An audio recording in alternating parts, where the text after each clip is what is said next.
Hey everybody, Shawn here from the Automation Blog and School, and in this episode of the Automation Podcast, I sit down with Ramey Miller from Siemens to get an update about what's new with Siemens HMIs. Ramey, thanks for coming back on the Automation Podcast to give us an update on the Siemens line of HMIs.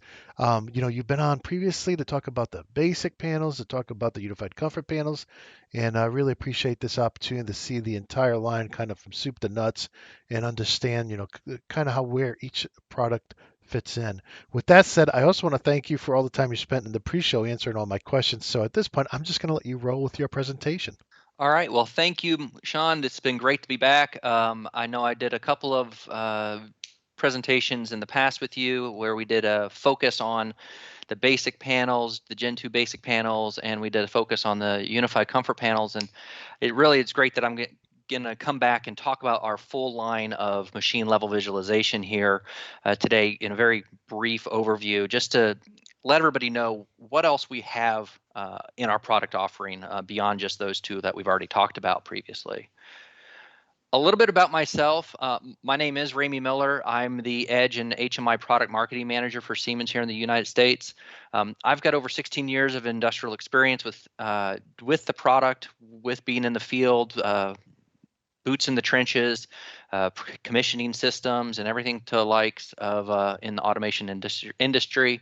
And I've been with Siemens for almost 5 years at this point, so a little over 4 years. And I just have really taken to the HMIs and the Edge product offering that we've got. And let's get right into this so that you guys can learn more about the machine level visualization that we have. Now, Siemens goes with, we like to look at things from a application complexity to a power and performance structure when we want to say which product is best for your application. We have what we call our basic HMI offerings for the more simple application with limited complexity. That includes products like our key panels and our basic panels. And then we do have some that have been designed for special requirements in that family as well. But really the basic and the performance level down there are the key panel and the basic panels. And then when we move on to more application complexity and higher performance requirements that are required from your systems, we like to introduce the advanced HMI solutions being either a PC-based solution with a runtime or being a panel-based solution with our comfort panels that come in a variety of flavors, mobile, outdoor, pro, we'll talk about those. But then also recently, as of last year, we introduced the new product offering of the unified comfort panels that's overlaid in the panel-based advanced HMI family.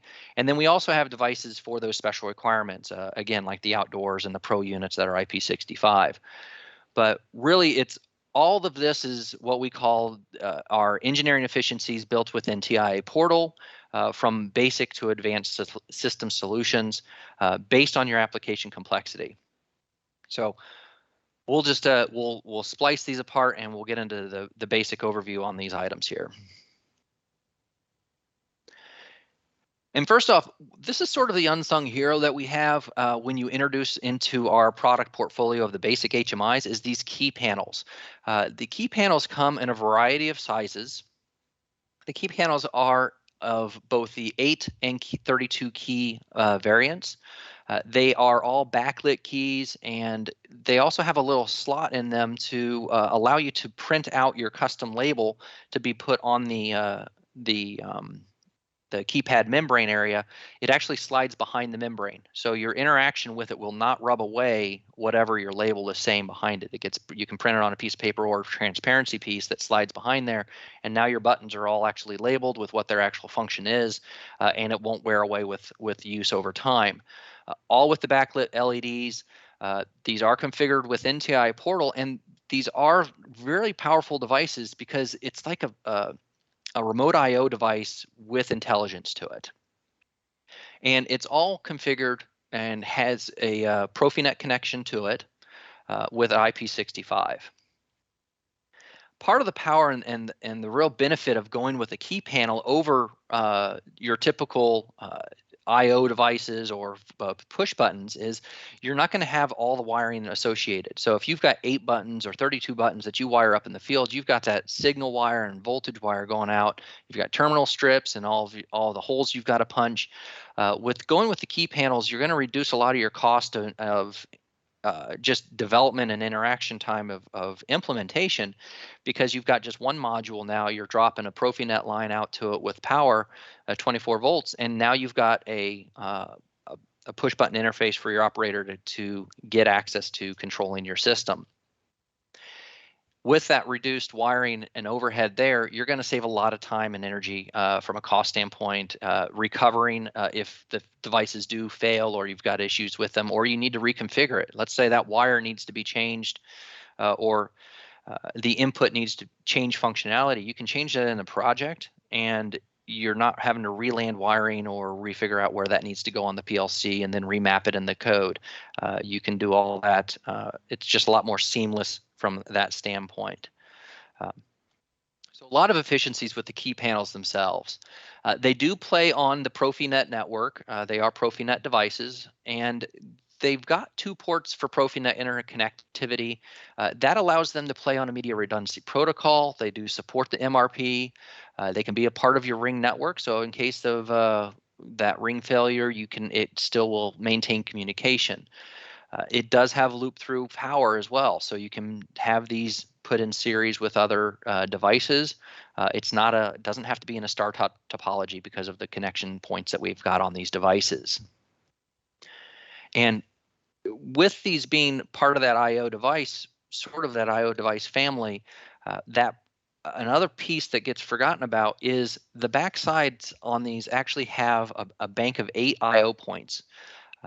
Digital inputs, and in some cases I think we've got some analogs as well. So you can actually hardwire some I/O to these devices, and they come into your system configuration and your hardware configuration as an additional I/O element. And in some cases you want to have an e-stop button next to these membrane or these key panels. That can play on your PROFISAFE network as well. So a very powerful utility here to be able to have a mix of membrane buttons that are programmable and easy recovering from the PLC, but also being a part of a safety network as well, and having a SIL 3, SIL 2 button wired into the device to be part of your safety setup. You know, that's big on the safety side, like putting that e-stop in there that can go back to your fail-safe controller. But really, just being able to put some additional high-use buttons wired into this device. You said you get so many inputs on the back of this. I mean, I've had a lot of people, even with HMIs, want to do that where, look, I get a jog button, I'm mashing it all day long. I really don't want to use the, a spot on the HMI or on this keypad to do that. I need a separate, true industrial button. And you're saying I can actually wire that into the back of these units? Yes, absolutely. You can put any of your like momentaries. You can put a selector switch. It's an I/O. It's an I/O point, essentially a terminal I/O point, Nice. where you can put your 24-volt I/O device into it, and now you've got that physical larger button that you need to have interaction with. So yes, very very nice and flexible in that aspect. Now moving on to the basic panels themselves. So let's say the membranes just aren't enough for you. You actually need to get more graphical representation. You want to have some more information brought up on the screens and gauges or something else. That's where we're going to introduce the basic panels. So the basic panels are optimally in a very good price point for your introduction to an HMI, right? So we've kept the complexity down. We've kept the ease of use and the interaction capabilities with them to a high level, but it really helps open the door to take your project to the next level with the use of getting a display screen onto your systems for that additional information from an operator standpoint. Looking at the basic panels, we do call these the second generation panels, basic panels. We had a first generation panel that was a 4:3 ratio, screen ratio. So you can tell that because of that ratio is an older model. But all of the new basic Gen 2 panels that we've got are a widescreen setup. They've got 64,000 colors, the very good resolution to them at a very attractive introductory price. They marry very well with our 1200 CPUs, but they also play with the 1500s and even our older 300, 400 series PLCs in the market as well. So a very flexible communication portfolio with easy use and integration within TIA Portal, because these, again, get developed inside of TIA Portal.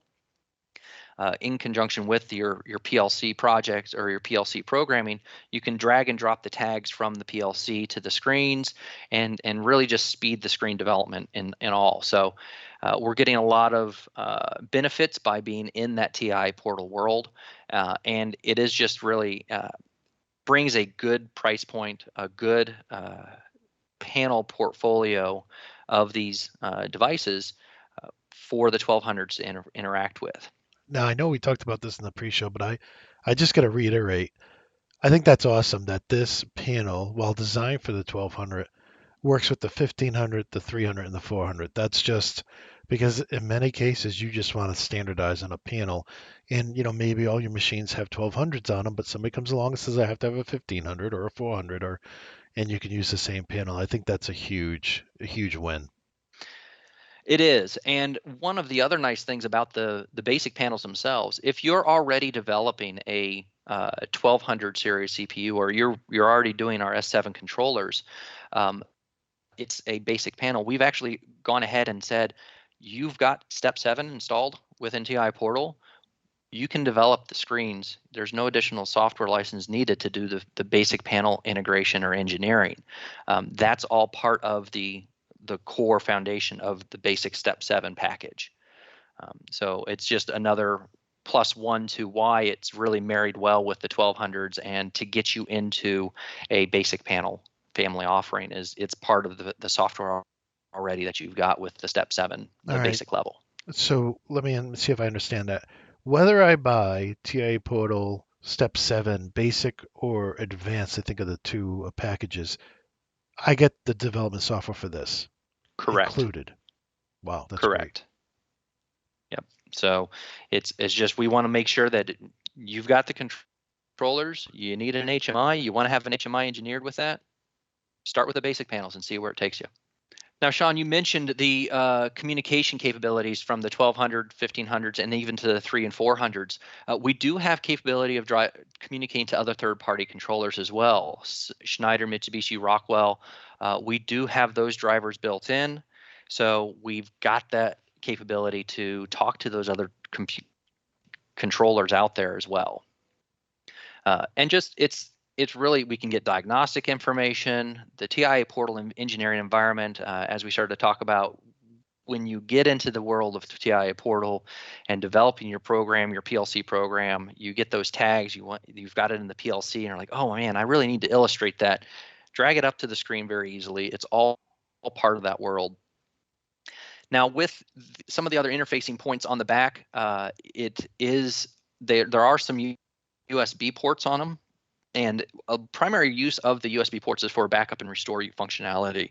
So you can actually go up to the device and perform a backup of the project that's on there, so that in case of a failure, you could get your replacement part number or the replacement item of the same part number, put it into the location, and then restore from that image that you've essentially, it's a restore capture image. So you can capture it and then restore it for quick and easy recovery of device failure or damage in the field. But that's one of the primary purposes of those USB sticks on the back, USB ports on the back of these panels. So giving a lot of flexibility there. And just the final thoughts on the basic Gen 2 panels. These do come in the 4, 7, 9, and 12-inch display sizes. Again, they're all widescreen displays with that good resolution. But just a great package and portfolio introduction to our screens and the user interface that we have to offer. But when your complexity of the project starts to mature, or just you've got the next level of your system, you need a little bit more power and performance. That's where we're going to need to talk about the next panel. What would you need to step into from an advanced level? So from the advanced HMIs, this is where we're going to start to introduce the comfort panels, and could start to lead into the other variants of the comfort panels. This does get you into a higher application complexity and more system performance limits. So you're going to be able to get a little bit more higher level of functionality out of these devices, but still based on a lot of those same creature features that you would get within TI Portal for that engineering environment. The standard product line is what we talk about when we say comfort panels. That's the standard 4 to 22 inch in screen size. There are other variances available. There's a key panel one with a bunch of membrane buttons on it.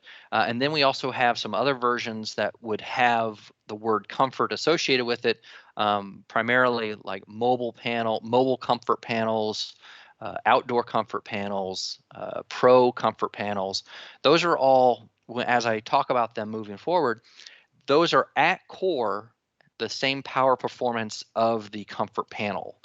We've just wrapped them in a different housing to help us address other environmental exposure elements that we need to address with customers that customers have in the field. As I mentioned, it's a 4 to 22 inch screen size. So you've got about 7 versions of the comfort panel to choose from. These are all widescreen displays. It does bump up a little bit on the resolution from the basic panels.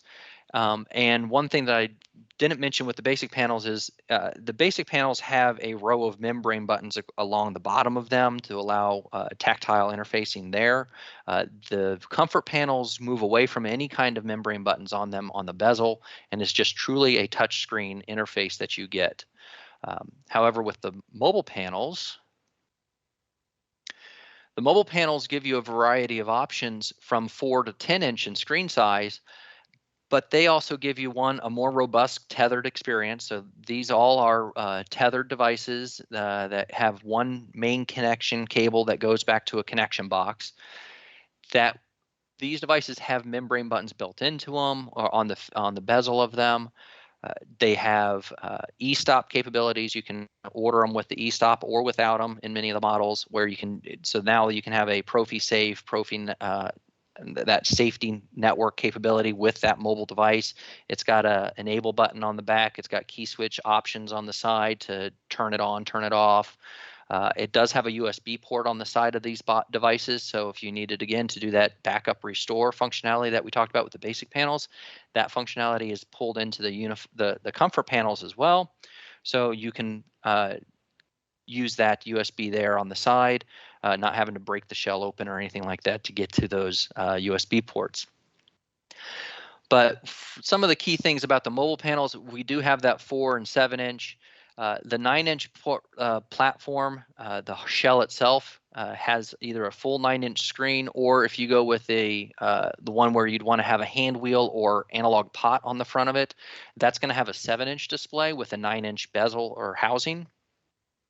And then we also have, for those that really they don't care about the membrane buttons around it, you want just more of a display element to it, we've got a 10 inch display built in to the largest of our mobile panels there.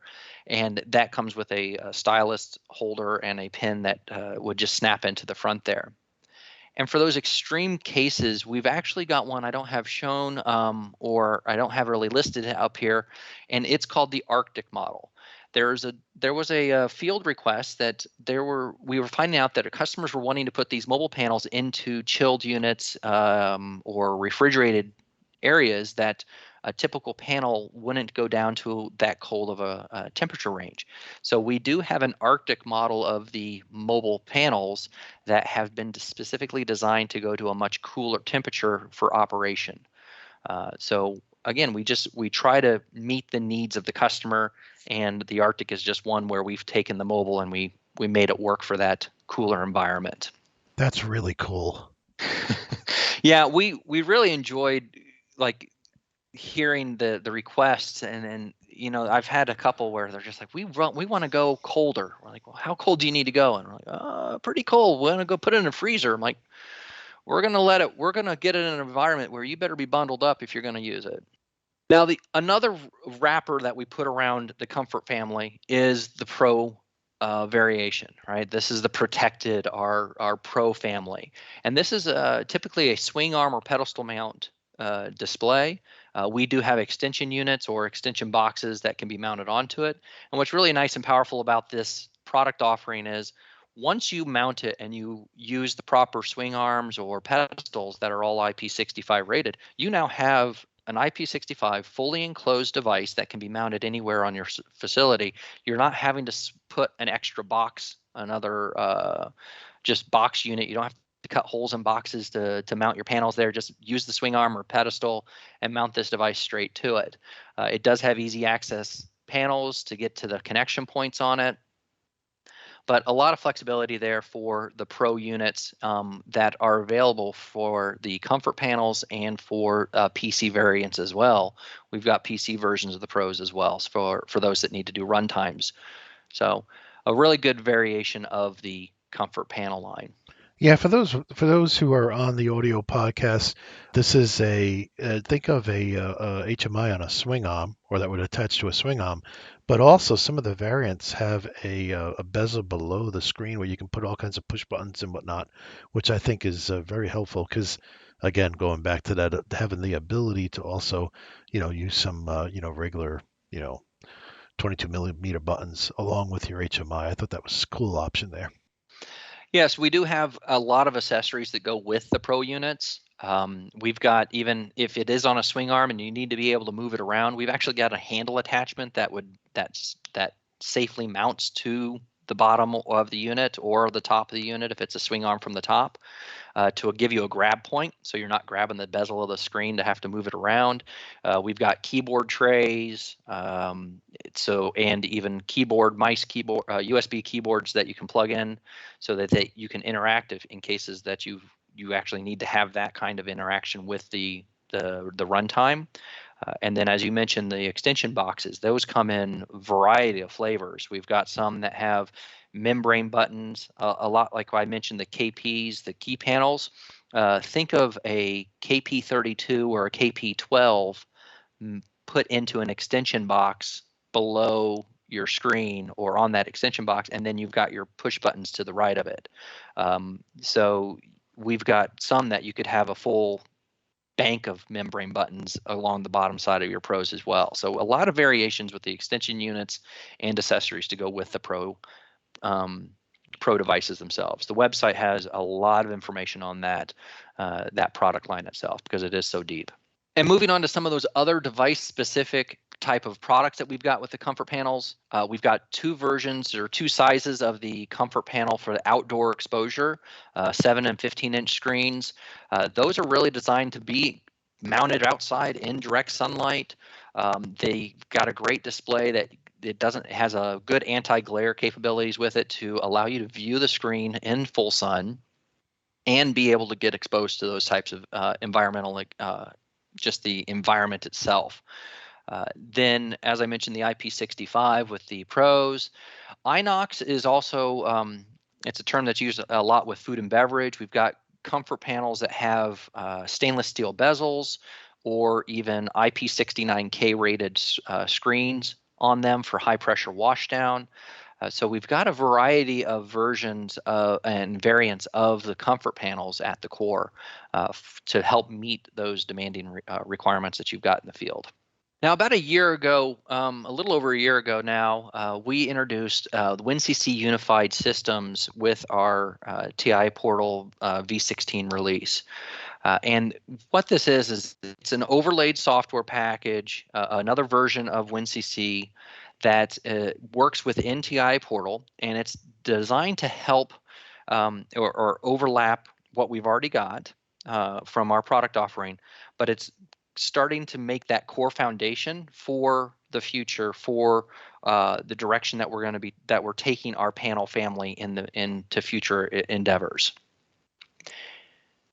Now, when we looked at where we wanted to take our panel family, we had to look at some key compelling elements of technology and things that what do we want to address or make sure that these new devices and this new software can address. And those things that we wanted to address were things like web technology, scalable vector graphics, a better data backbone, HTML5 support, cloud connectivity, and keeping this all within TIA Portal, because we really wanted to keep that digitalization story, and we wanted to keep the functionality that people have come to use and get comfortable with the basic panels and the comfort panels.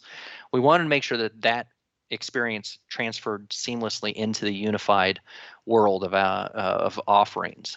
I mentioned a couple of key areas that we tried to focus in on when we were taking this step into the next version of WinCC software and portfolio that we wanted to have support it. And what I like to call the 4 pillars of WinCC Unified are technology, scalability, connectivity with everywhere, and integration of digitalization. And those were the 4 pillars that Siemens took an approach to address, to focus in their efforts, to make sure that we had a solid platform to meet the demanding requirements that we see today and what we see coming in the future. And when we talk about technology, the areas that we really focused in on was making sure that the panels were more and the runtimes were more native web technology based with HTML5 support. The ability to support scalable vector graphics as a standard, and supporting JavaScripting as the core scripting language within the engineering and the runtimes came to be a good foundational stepping stone for that technology to be built upon. It is more device independent. We wanted to make sure that if you developed a project for a 7-inch screen and then eventually needed to go to a 15 or to a runtime, you had the ability to move around. And that gave us more scalability. That started to put us into that scalability aspect of things where, again, you're engineering within TIA Portal, but then we want to be able to make you have the ability to have that flexibility to go from a panel to a PC or a PC back to a panel again.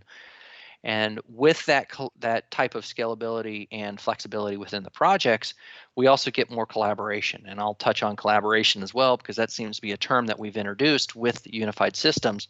That's a really neat feature that we've built into these runtimes. From an everywhere standpoint, we were looking at on-premise connection and capability.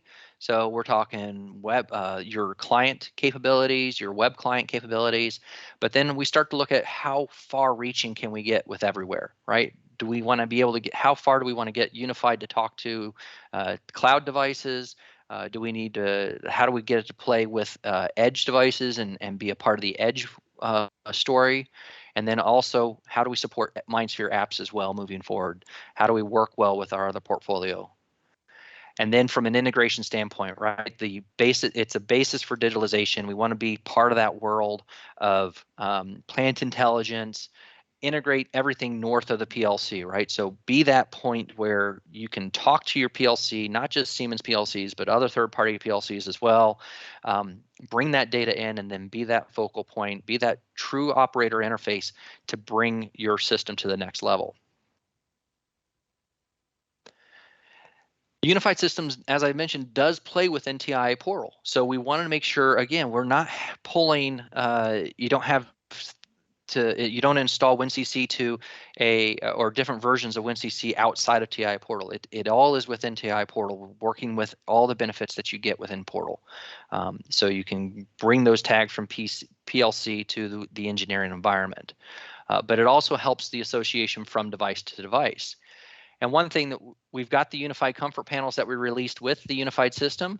We have a PC-based runtime support that starts to get you into not only just your the simple runtimes with low client counts, but also into full-blown SCADA systems based on a PC runtime. And then one thing that we started to introduce in the last few months with V17's release was the concept of view of things, which resides on our 1500 web servers. So we said, well, there's a 1500 series PLC out there. It's got a web server and it's a powerful PLC. How can we utilize that user-defined space and make it easier for somebody to implement a screen that's hosted by the PLC now. That's where the view of things comes in, and we can talk about. I've got a slide or so that talks a little bit more about the view of things, and I believe we've got a couple other videos on this channel talking about view of things. But it's a great little plus one that seamlessly brings some introductory screens to the PLC level. Yeah, and just for the listening audience, if you want to see more about that, the guys did cover it when they came on the show to do a V17 update. Also, we had Lewis do a dedicated tech tips on just a view of things, and included everything from what version the PLC had to be all the way up to, security and what you had to enable to actually get it all to work. So I think we have, depending on what level you want to see view of things, it's definitely worth checking out one of those videos. So that's pretty much a very high level stroke of what unified systems is foundationally based upon. So if we want to I'm going to parse apart unified a little bit more to give you that foundational understanding of what's going into the panel offering and the PC runtimes now to end up driving home what is part of unified. When I mention a unified panel or unified system, these are the key components and these are the plus ones that you're getting when you go into a unified solution. The scalability, I mentioned that's one of those pillar elements. We're being able to scale. That was just a full focus. The zero installation on the clients, right? So because we went with the web-based technologies, the ability now, it's certificate managed, so the ability to have a device on the network that has a web browser to it, get access to the runtime, and then allow them to log in with the user credentials that are already engineered into the system. You're not having to install third-party or other Siemens software on those remote devices. It's now all web-based, it's certificate handled, so you have a zero installation on your clients. Continue to allow automated engineering to happen with NTI portal, having openness built into it so you can automate your systems using CVARC or other third-party plus ones to get information to and from the runtimes as well with openness. And then again, the extensions being with JavaScript, being web-based tools for applications, you can create custom web controls and import those into your project. So now you're not restricted to just the static graphic element that may be in our toolbox. You can bring your custom graphics in, you can create your own scalable dynamic scalable vector graphics and import those in with the interfacing latches to animate your project more accurately for your system. From a security standpoint, we've allowed a lot of user access restrictions. Your users get propagated down to the control panel themselves. So even if the runtime gets shut down, you can lock out the control panel that you still need to log in to be able to interface with the core backbone componentry now. So really just making more of a secure piece of hardware that can sit on your network. If you need to turn off USB ports or turn off certain ports of activity so that somebody can't just randomly put something into the device, you can turn those ports off. You've got a lot of this kind of control for security aspects.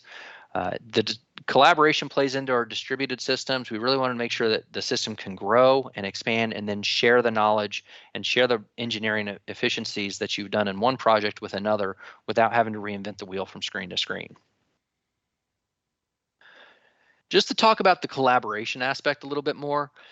So how does collaboration work? Collaboration is where we can take a screen element or a set of like a screen window per se, and if that's something that needs to be shared or seen from another system, another device itself, you can actually in the project say system A is going to share this screen with system B, and system B is going to share a screen with system A. Or those two A and B systems can share a screen to a supervisory location. So what that does is that allows you to create those screens on each runtime independently, and it allows the other operating systems or runtimes access to those without having to re-engineer and put those into those projects. It's sort of like a sub-client within the project. So really giving a lot of power there. It's not just a screen control or screen interaction that you get. You also can share alarming information. So now a supervisory system could be collaborating with 4 panel systems or 3 panel systems on the line. And if any one of those is if you've got this collaboration set up for the alarming, if any of those subsystems triggers an alarm or has an alarm on it locally, they're collaborating that alarm buffer up to the supervisory system, and now they see the alarms are happening on the factory floor and something needs to be addressed. They can either address them right there, or they can, or it just tells them they need to go down to the factory floor to take care of it locally. But it is all controlled, and all that interfacing is shared collaboratively. So a lot of power coming into us from the collaboration standpoint. I just think this is so cool to be able to have a PC runtime displaying screens from the HMIs on the line, or having maybe HMI A displaying a screen from HMI B without having to load all the screens from HMI B into the HMI A project. I think you're going to find a lot of interest with this new feature. This is collaboration. It definitely has a lot of legs as far as I'm concerned. Yeah, we're looking forward to seeing how people actually implement this. I mean, it is a slightly new concept, and but yeah, it's as far as what you said, you engineer the screen on system B, and you're essentially collaborating it, sharing it with system A.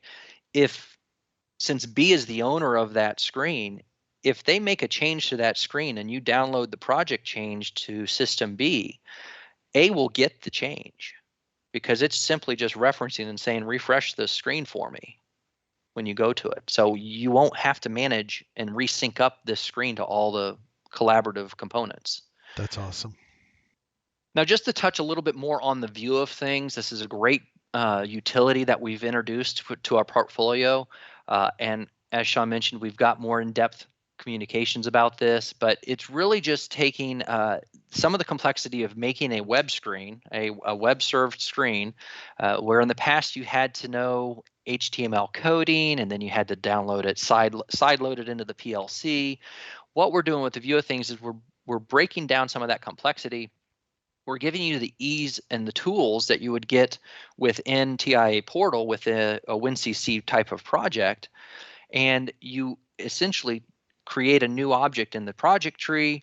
You can then add your screens, and then you're dragging the tags that are available within that PLC can now be viewed and put on with basic elements to the screen for access during the PLC runtime. And those screen sets transfer with the project, with the PLC itself. So it's a really neat concept that will work well with a pairing of an actual unified comfort panel as well, because it's not meant to replace a panel, right? It's a limited set of functionality for the view of things screens. You do get your gauges, your sliders, your button interfaces, your I/O tags, and things like that, but it's not meant to be your 24/7 operator interface. It is more of a commission. I like to consider it a commissioning tool. So if you've got a serial machine that you put out, but once you get on site, you need to change a couple of calibration variables on the PLC. Typically, you'd have to set that you'd have to create a whole screen or have a separate screen on the operator. It's a maintenance only or commissioning only, a hidden screen. Well, this is one way you can actually hide that screen on the PLC away from your operator interface and away from any of those users. The security permissions can be set up for your commissioning personnel only on the PLC.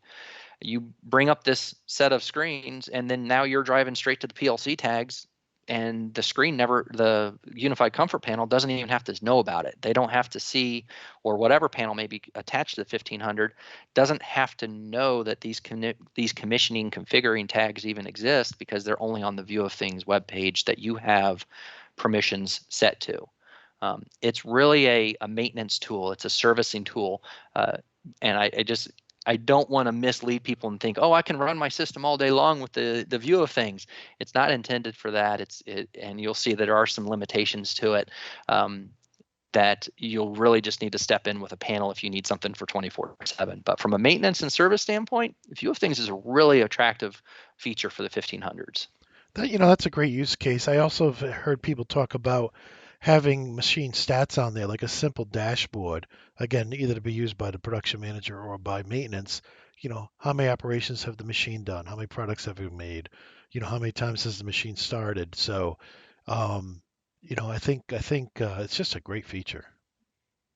Yeah, again, it's truly made to be a screen that is not something that would be accessible from the panel world, right? Yeah, sure, you could bring it up in the panel, but it's really, as you said, maybe a manager wants to see some of the performance information straight from the PLC, and that's a set of tags or information that's collected, compiled, and shown on that dashboard, so to speak, without and you don't want to affect the PLC code, you don't want to affect the HMI project, but you just want to have this tailored screen, and that could be unique to your PLC project. So we've talked about the unified system, we've talked about some of the unified benefits. Back to the hardware again, right? Today was all about the hardware portfolio that Siemens has to offer. I had to reestablish a little bit of line because it's the unified comfort panels are such a new creature in our portfolio. I just had to reestablish a baseline of some of the true functionality that differentiates the unified panels from our standard panels today. In one way is the screen sizes themselves. We'll see a boost in the screen resolutions for many of our sizes. We did standardize from a 7 to a 22-inch screen size. We moved from a 9-inch to a 10-inch screen. And all of these unified comfort panels are multi-touch devices, glass front, with the same type of responsiveness and hardware built in behind it for a performance standpoint. You're not going to run into a tag limit per se from a 7-inch to a 15-inch or 22-inch. If you make the project run on a 21-inch, you're pretty sure we're going to be able to get it to work on the 7-inch as well. You're just going to have to change the screen resolutions a little bit. But again, because everything's scalable vector graphics, everything should resize and scale pretty easily. On the back side of all of these panels, we get the system restore card, which is standard on our comfort panels, and the unified comfort panel gets that system restore card as well. That can be an active backup card. Then we also have a separate SD card that can be additional data logging or data storage for you. You get 4 USB ports, PROFINET pass-through port to be a part of your PROFINET network. So you get your 2-port PROFINET switch. And then every one of these devices gets a single port Ethernet gigabit port.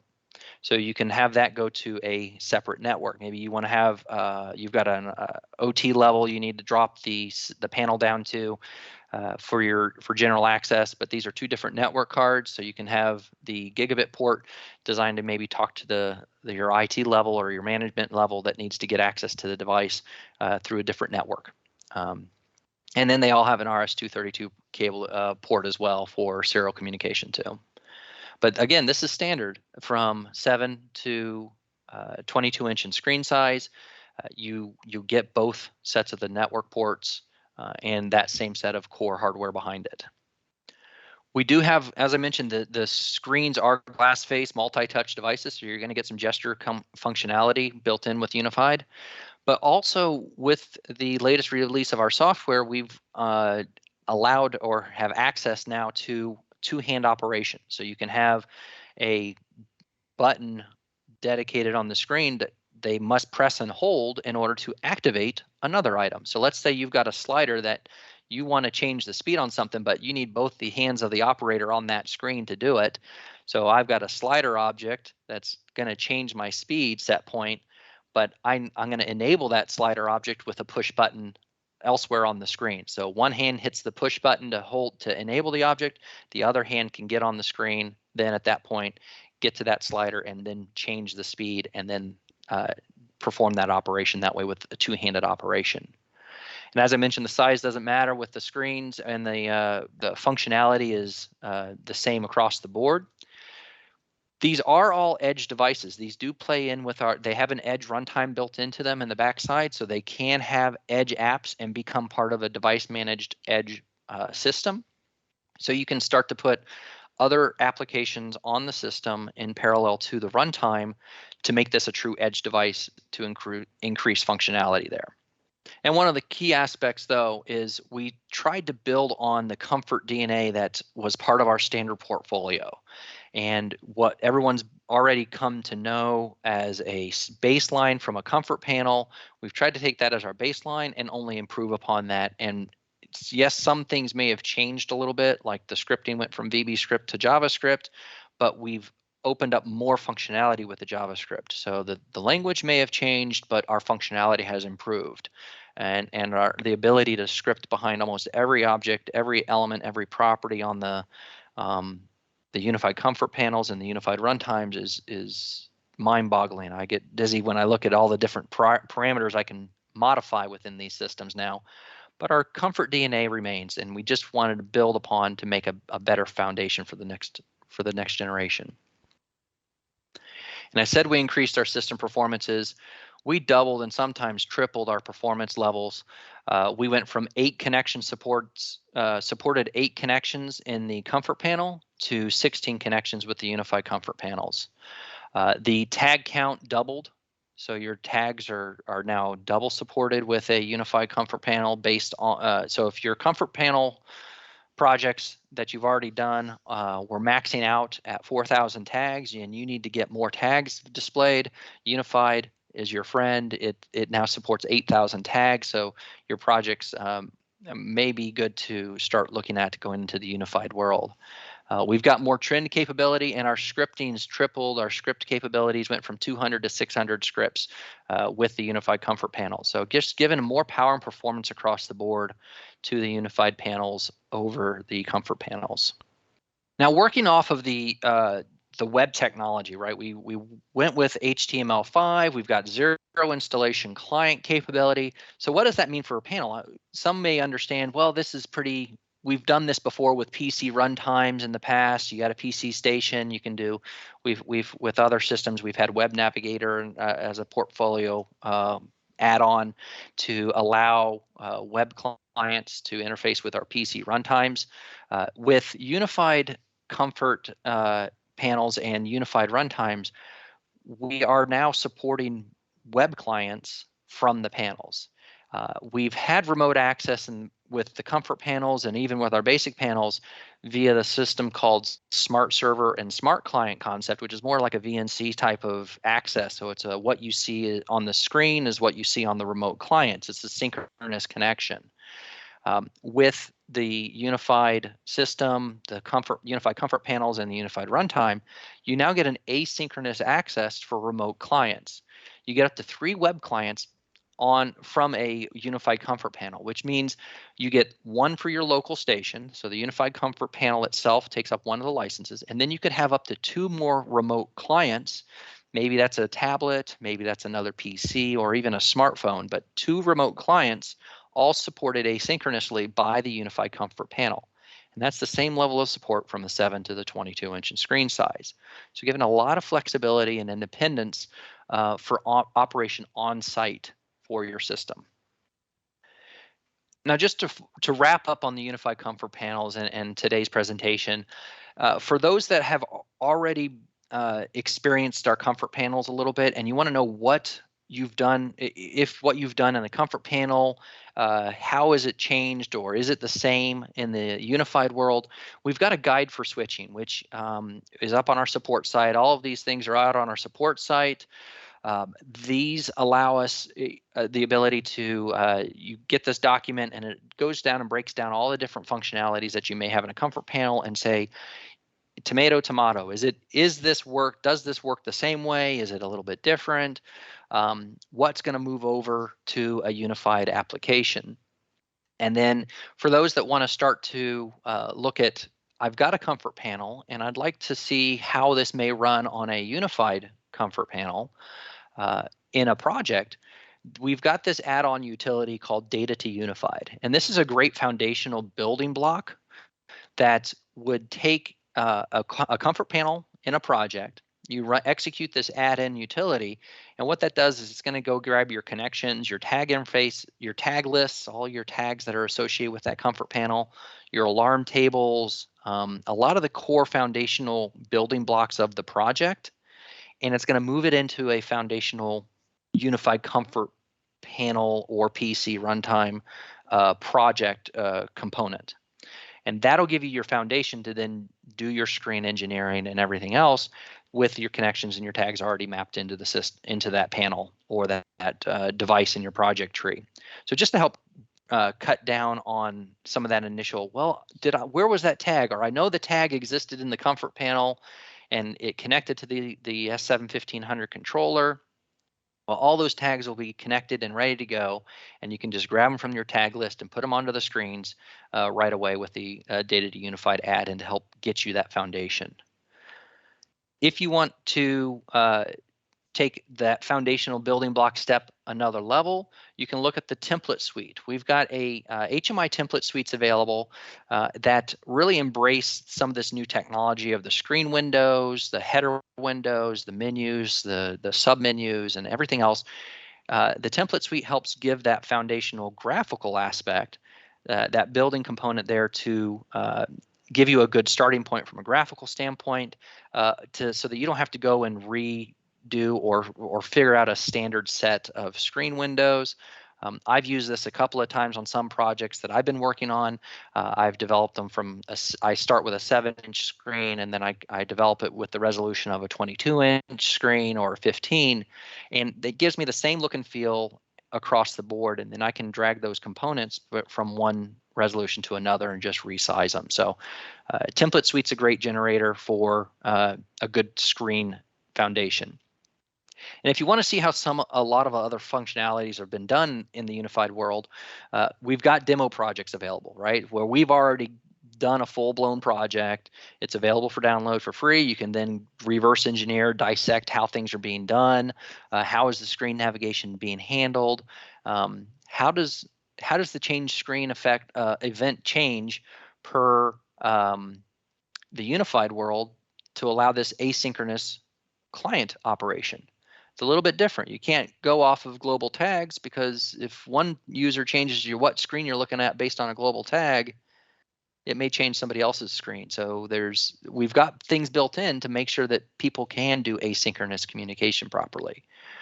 And then from an edge standpoint and the +1 scalability, we've got on the edge side of the panel, you could add an MQTT application that could take a collection of data from the runtime, package it up for an MQTT communication, and send it out MQTT protocol to another device or system. And then our other support packages are available as well. So we've got a lot of information up on the support site to help people. We've got tutorials for Unified.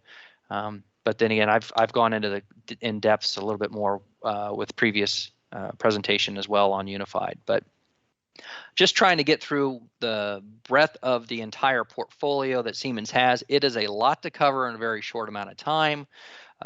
So I appreciate everybody's attention today. It's been great being on here again. I look forward to the next one. But we've got a lot coming on the future. And one thing we may see is, we know we've got comfort panels that have different housings, like the Pro and the mobile and the outdoor. If I look into the crystal ball, I can say that's in the horizon, in the future works.